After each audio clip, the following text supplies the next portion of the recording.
Hello बच्चों, let's say this question. This question says a particle moves in a circular path with uniform speed. What can you say about its motion?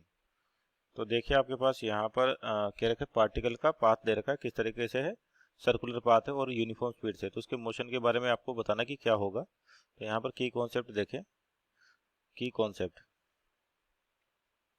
तो आपके पास क्या जैसे circular motion हो रहा है और किसके साथ हो रहा है, यूनिफॉर्म स्पीड के साथ। इसका मतलब उसका टाइम पीरियड आपके पास कांस्टेंट होगा एक साइकिल को पूरा करने का। तो ऐसे मोशंस पीरियोडिक मोशन। तो आपका बेसिक कंसेप्ट हो जाएगा पीरियोडिक मोशन।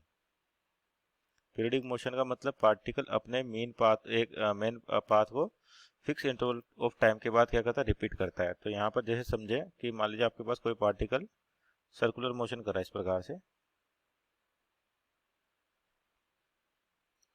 और ये इसका सेंटर हो गया। मान लेते हैं इनिशियली पार्टिकल आपका यहाँ पर है पी पार्टिकल। तो यहाँ पर देखिए क्या दे रखा है कि इसकी वेलोसिटी आपके पास क्या है, यूनिफॉर्म है।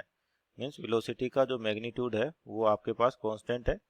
लेकिन जैसे जैसे अपन मूव करेंगे यहाँ पर, तो क्या होगा, अगर मान लो यहाँ पर लें तो सर्कुलर मोशन के केस में या किसी भी कर्व के लोंग टेंजेंट डाले, अगर कोई पार्टिकल मूव कर रहा है किसी भी कर्व के लोंग, तो अगर उस पर अपन टेंजेंट डालते हैं तो वो क्या बताता है, वहाँ पर डायरेक्शन ऑफ स्पीड बताता है, यानी कि वेलोसिटी की डायरेक्शन बताता है। मैग्नीट्यूड आपका सेम है।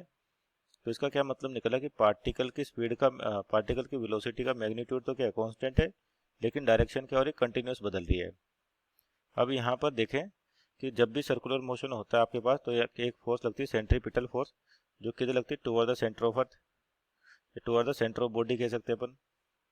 और ये होती है सेंट्रीपिटल फोर्स। और यहाँ पर सेंट्रीपिटल फोर्स और उसके कारण क्या होता है, सेंट्रीपिटल एक्सेलरेशन जनरेट होता है, या इसको रेडियल एक्सेलरेशन भी कहते हैं, जिसकी वैल्यू होती है ओमेगा स्क्वायर आर या फिर वी स्क्वायर बाई आर। और चाहे तो फोर्स लिख सकते हैं। तो एम आपके पास क्या हो जाएगा, सिंपल। अगर मान लो सेंट्रीपिटल फोर्स लिखना चाहें तो एफ इक्वल टू कितना, तो एम ए, तो ये हो जाएगा एम ओमेगा स्क्वायर आर या फिर m v square by r. तो ये जो फोर्स है आपके पास, ये नेसेसरी होती है किस लिए, यूनिफॉर्म सर्कुलर मोशन के लिए। ताकि अगर मान लीजिए अगर ये फोर्स ना होता और पार्टिकल यहाँ पर है, तो इसकी जो वेलोसिटी का डायरेक्शन देखोगे तो पार्टिकल क्या करे, टेंजेंशियली बाहर निकल जाएगा, अगर इसको अंदर लाने वाला कोई सा भी फोर्स नहीं है। तो ये जो सेंट्रीपिटल फोर्स है ये क्या करता है, पार्टिकल को पकड़ के रखता है और अपने पाथ से कंटिन्यूस डेविएट करता रहता है। तो इसकी वजह से क्या होता है, आपके पास सर्कुलर मोशन कंप्लीट होता है। और सर्कुलर मोशन में एक और चीज़ होती है जिसको अपन बोलते हैं टेंजेंशियल एक्सेलरेशन या टेंजेंशियल फोर्स, जो किधर लगती है, वेलोसिटी की डायरेक्शन में लगती है। आपके पास एक टेंजेंशियल एक्सेलरेशन भी होगा, या कह सकते हैं टेंजेंशियल फोर्स भी होगी। लेकिन ये जो टेंजेंशियल फोर्स या एक्सेलरेशन है, ये क्या करती है, पार्टिकल की लीनियर वेलोसिटी को इंक्रीज करती है। लेकिन यहाँ पर यूनिफॉर्म की बात कर रखी है, इसका मतलब जो वेलोसिटी है इसका मैग्नीट्यूड होगा आपके पास, ये कांस्टेंट होगा, कांस्टेंट। तो इसका क्या मतलब हुआ, टेंजेंशियल फोर्स आपके पास क्या हो जाएगी, जीरो हो जाएगी। और जो फोर्स बचेगी वो कौन सी रहेगी, सेंट्रीपिटल फोर्स, जिसकी वैल्यू अपन लिख चुके हैं m v square by r. इसका मतलब अगर कोई भी पार्टिकल सर्कुलर मोशन करेगा तो ये इस फोर्स का होना जरूरी है। अब क्या है यहाँ पे देखो, यूनिफॉर्म है। यूनिफॉर्म का मतलब क्या है कि आपका जो मोशन कैसा है, यूनिफॉर्म।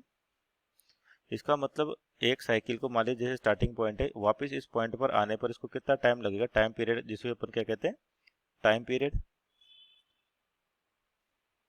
Time period. तो इसकी क्या वैल्यू हो जाएगी आपके टाइम पीरियड की, होती है डिस्टेंस अपॉन स्पीड। तो डिस्टेंस कितनी चलेगा, रेडियस मान लेते हैं आर है, तो 2 पाई आर अपॉन वी। अगर इसकी रेडियस कितनी आर, तो ये टाइम पीरियड है। इसका मतलब एक साइकिल को कंप्लीट करने में आपके पास इतना टाइम लगेगा। अब फिर से वापस क्या होगा, स्पीड यूनिफॉर्म होगी तो फिर अपने पाथ को रिपीट करेगा। इसका मतलब आपके पास ये एक तरह से कौन सा मोशन है, पीरियोडिक मोशन है, periodic motion. Hope you understood it well, best of luck.